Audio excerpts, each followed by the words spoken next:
السلام علیکم. محمد افضل صدیق اپنے پروگرام میاس ویوز کے ساتھ حاضر خدمت ہے. اور آج 22 ستمبر ہے، اتوار کا دن ہے. ستمبر اپنے آخری مراحل میں ستمبر ہے آپ کے سامنے آ رہا ہے. لاہور نکل آیا، پنجاب نکل آیا، KPK آ گیا، تو خوف کے بت جو ہیں وہ ٹوٹ چکے ہیں. پوری کوشش کر لی. اب آہستہ آہستہ ڈیٹا سارا اکٹھا ہو رہا ہے، میں تفصیلات بتاؤں گا. اور آج اب چونکہ PTI کی قیادت اور بہت سے دوست احباب لاہور جلسے کے لیے آئے ہیں، لاہور سے باہر سے، تو آج بہاڑی سے ہمارے بہت دوست ہیں، ہمارے بھائیوں کی طرح سے ہیں، اور پوری فیملی ان کا بڑا ایک نام ہے. آپ یہ امیجن کر لیں کہ بڑا انہوں نے کام کیا ہوا ہے. طاہر اقبال ہے، پریزیڈنٹ ہے بہاڑی سے، سابقہ MNA ہے. فخر اقبال صاحب ہیں، PTI اسکاٹ لینڈ سے ہیں، ان کے بھائی ناصر اقبال صاحب ہیں، اور بہت سے دوست احباب، یعنی ہمارے دوست ہیں ایڈوکیٹ میاں اظہر شوکت صاحب، وہ بھی تشریف لائے اور کل کے جلسے میں موجود، اور ساری تفصیلی گفتگو ڈسکس ہوئی. اور ان کا بھی بڑا واضح کہنا ہے کہ وکلا یہ جو تحریک ہے یہ کامیابی کی طرف گامزن ہے. وہاں جو مناظر تھے، پولیس نے جو چڑھائی کی، وہ شاید آئندہ برداشت نہیں کی جائے گی. 6 بجے کے قریب لوگوں کو زبردستی اسٹیج سے اتارا گیا. انہوں نے وٹنس کیا، انہوں نے وہ ساری باتیں وہ بتائی ہیں کہ کس طرح سے اسٹیج سے اتارا گیا لوگوں کو تکلیفیں، دقتیں، پریشانی. لیکن اس کے ساتھ بیک گراؤنڈ پہ ابھی آپ دیکھ رہے ہیں کہ صرف لاہور سے جو ہے نا، یوسف عیسی صاحب ایڈوکیٹ ہیں ہمارے PTI ILF ممبر ٹیم کے ساتھ ہیں. انہوں نے بتایا کہ 2000 کے قریب، میرے پاس یہ تعداد جو ہے 5 سے 10 ہزار کے قریب ہے پورے پنجاب میں.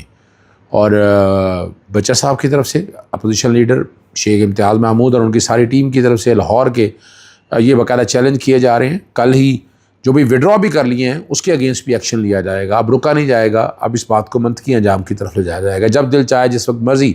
اور شیخ امتیاز محمود نے بھی بتایا، اور انہوں نے کہا کہ سارے رہا کر دیں گے. یعنی MPO کے تحت جن لوگوں کو گرفتار کرنا تھا وہ مقصد جلسے سے روکنا تھا. اب تو بات بڑی واضح آ گئی. تو اس بنیاد کے اوپر یہ ڈیٹینشن آرڈر کیسے رہ سکتے ہیں؟ اور ڈیٹینشن آرڈر میں آپ نے جیلوں میں ڈالا ہے، کوئی جرم نہیں تھا. اور نقصے امن و امان کے وہ ایک ہی طرح کی ہیں. وہ کچھ ڈیٹیلیں میرے پاس آ گئی ہیں، ہربس پورہ کے حوالے سے آئی ہیں. اب وہ ایک لیٹر پہلے نہیں آتا تھا، وہ لیٹر میرے سامنے آ چکا ہے. وہ تصویر انہوں نے لے لی ہے، وہ تصویر بھی میں ساتھ لگا رہا ہوں.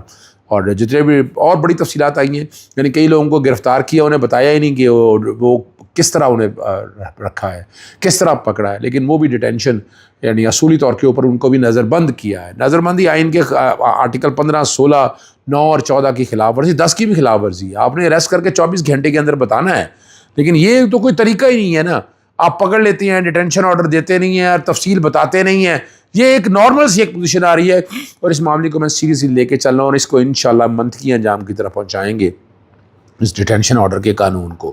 اور کوشش ہوگی یہ بھی ڈے ٹو ڈے بحث ہو، جس طرح سے حد کے عزت قانون کے حوالے سے ہے کہ حد کے عزت کا قانون کو بھی منطقی انجام تک پہنچانا ہے. تو یہ بہرحال بری طرح سے ننگے ہو گئے، لائٹیں بند کی، DJ کا ساؤنڈ سسٹم. دیکھیے وجہ کیا تھی، کچھ کوتاہیاں اپنی جگہ پر ہیں، لیکن یہ کامیاب ترین جلسہ ہے. اتنی فستائیت کے باوجود اسپیسز میں بھی موجود بہت سے لوگوں کا یہ کہنا تھا ایک دوسرے پہ الزامات. دیکھیں وہ جو مرضی ہوتے رہے، ہر جگہ ایک جیسے لوگ نہیں ہوتے. میں کسی کو ڈیفینڈ نہیں کرنا چاہتا، لیکن میں یہ بتا دوں اس کے باوجود جو ہے نا، 5 انگلیاں دیکھیں نا، یہ برابر نہیں ہے، لیکن ساتھ اکٹھے چلتی ہیں. اور ہمیں ساتھ کو اکٹھا چلنا ہے. گلے شکوے سارے ہوں. یعنی مجھے بھی کہا گیا اسٹیج کے اوپر جانا، میں نے اسٹیج کے اوپر جا کے کیا کرنا ہے؟ میرا یعنی اسٹیج پہ کیا کام ہے؟ میرا کام باقی لوگوں کے ساتھ اویئرنیس ہے. جانا چاہیے تھا، لیکن میں سمجھتا ہوں کہ نئی ضرورت نہیں تھی اس عمل کی، اس لیے میں اسٹیج پہ بالکل گیا نہیں. لاہور کی قیادت رابطے میں تھی، باقی سب نے کہا. لیکن چونکہ ہمارے مہمان آئے ہوئے تھے، ہمارے MP اور MPs کو بڑا کم موقع ملتا ہے سیاسی لوگوں کو. میں تو روزانہ آپ کے سامنے میڈیا پہ موجود رہتا ہوں، سوشل میڈیا پہ موجود رہتا ہوں، ٹویٹر پہ موجود رہتا ہوں. میں تو کسی نہ کسی بات پہ پبلک انٹرسٹ میں، تو اس لیے ضروری نہیں تھا. لیکن 3 باتیں بڑی اہم ہیں. ایک تو میں نے آپ کو رات ہی بتا دیا تھا کہ رنگ روڈ یا سڑکوں کے اوپر SSP رینک کے لوگ جو ہے نا، وہ لوگوں کو روکنے کے لیے، یعنی یہ اب رہ گیا ہماری پنجاب پولیس کی اوقات کا لفظ تو نہیں میں کہتا، لیکن ان کی اہلیت یہ رہ گئی ہے. اسلام آباد میں علیحدہ روکا گیا، موٹر وے پہ علیحدہ بلاکٹ کی.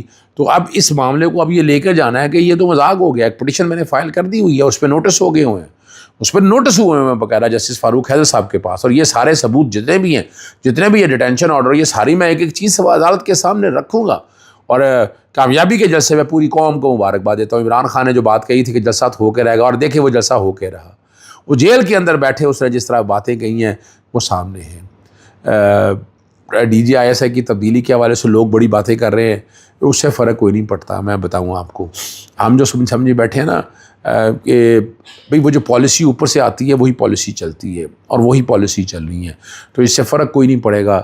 اور عموماً ایسا ہوتا ہے کہ وہ سب سے اہم پوسٹ وہ ڈی جی سی کی ہوتی ہے. ڈی جی سی سارے معاملات کو لے کر چل رہا ہے. ہم نے تاریخی طور پر یہی دیکھا ہے کہ ڈی جی سی سارے معاملات کو، رپورٹنگ کیا سیکشن ہے، وہ جو پرانے لوگ ہیں جو فوج کے اندر کے سسٹم کو جانتے ہیں، تو D G I S A کے تبدیل ہونے سے کوئی فرق نہیں پڑے گا. ندیم انجم کے دیکھیں نا، ہم جو اس بات کو اس طرح لے کر جائیں نا اور ہم سوچیں اور کوئی بھارے سے بہت فرق آ جائے گا. کشمیری کو کہہ رہے ہیں کہ کشمیری کو تعینات کیا، پتہ نہیں اب کشمیری تعینات ہونے سے کوئی یہ خاص بات یہ کہنے کی کوئی ضرورت ہے. لیکن مجھے بتایا گیا دوست احباب نے جو ہمارے وہ سارے لوگ ہیں، ان سے ہم نے بڑی وضاحت کے ساتھ بتایا کہ نہیں جی، کہ جناب، اور جو نام میرے تک شیئر ہوا ہے وہ شاید امتیاز نے D G I S E مقرر ہو گئے ہیں. پتہ نہیں یہ خبر درست ہے، یہ میرے پاس نہیں ہے، میرے پاس کسی نے شیئر کی ہے. میں اگنور ہوں، میں آپ یوں کہہ دیں، لیکن کیا یہی لوگ لیں اور اس سے کوئی فرق نہیں پڑے گا. پالیسیز دیکھیں جب تک وہ، اور یہاں سیاسی جماعتوں کو سب سے ضروری معاملہ ہے سیاسی جماعتوں کا. سیاسی جماعتیں آج اکٹھی ہوں، آج طے کر لیں کہ ہم نے اسٹیبلشمنٹ کا ساتھ اتنا دینا جتنا ملک کی سالمیت کے خلاف، وہ باقی معاملات میں ہم داخلت نہیں کرنے دیں گے. تو پھر دیکھیے گا نظام کیسے ٹھیک ہوگا. اب یہ ملکی سالمیت کے جگہ میں سیاسی جماعتوں کو بالکل بند کر دیا جائے، یہ تو آئین اور قانون میں کہیں بھی گنجائش نہیں ہے.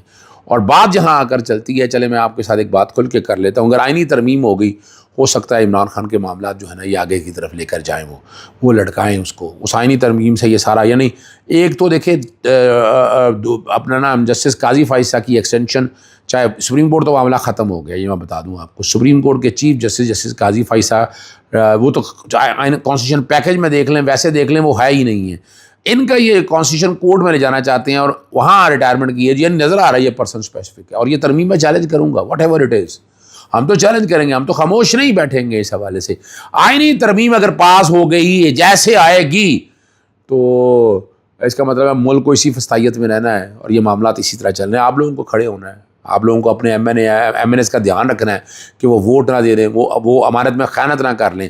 یہ آپ لوگوں کو سوچنا ہے اور آپ کو پیرا پورا دینا ہے. اور ہمارے ایم این ایس میں کچھ لوگ ہیں ایسے، سینیٹر ایسے ہیں جو ووٹ تبدیل کر سکتے ہیں. اسی لیے آرٹیکل 63A کے حوالے سے جو کانسٹیٹیوشن کوڈ بنائی جا رہی ہے وہ مقصد یہ ہے. کانسٹیٹیوشن کورٹ سے آنے سے پہلے پریکٹس اینڈ پروسیجر ایکٹ کے حوالے سے بات کر رہا ہوں.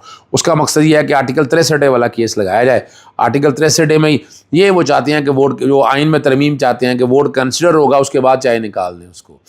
تو یہاں M N A M P S کو یہ بھی سوچنا پڑے گا کہ ووٹ اگر کنسیڈر بھی ہو گیا اور آپ کو نکال باہر کیا تو کیا بنے گا آپ کا. یہ بھی یاد رکھیے گا، یہ دھیان رکھنا ہے.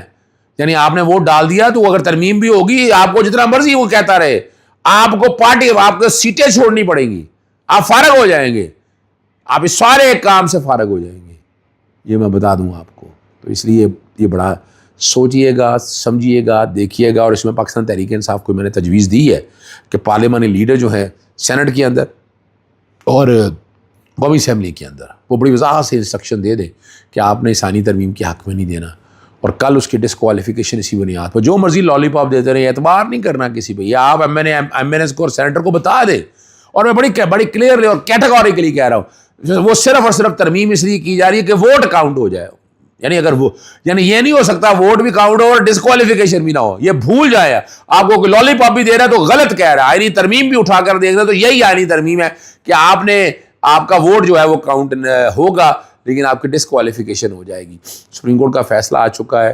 پاکستان تحریک انصاف کی ساری سیٹیں، آپ سارے لوگ جو ہیں وہ پاکستان تحریک انصاف کے ممبر ہیں.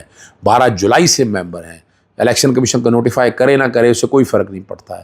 آپ سپریم کورٹ کے فیصلے کی انٹرپریٹیشن بڑی کلیئر ہے، تو اس لیے ووٹ ڈالنے کی غلطی مت کیجیے گا، آپ کو نقصان بڑا ہو جانا ہے.